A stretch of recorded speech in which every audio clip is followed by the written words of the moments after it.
Maganda ang location itong Jollibee na to.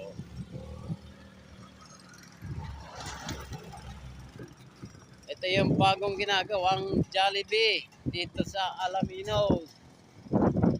Dito yan along Maharlika Highway.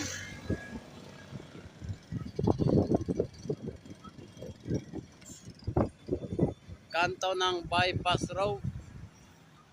Ayun ang Bypass Road. And then malapit dito sa TR4. Ito ang TR4. Yan, TR4.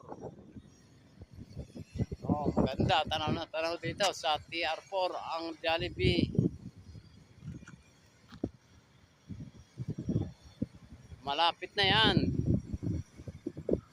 Malapit na ang kagastusan.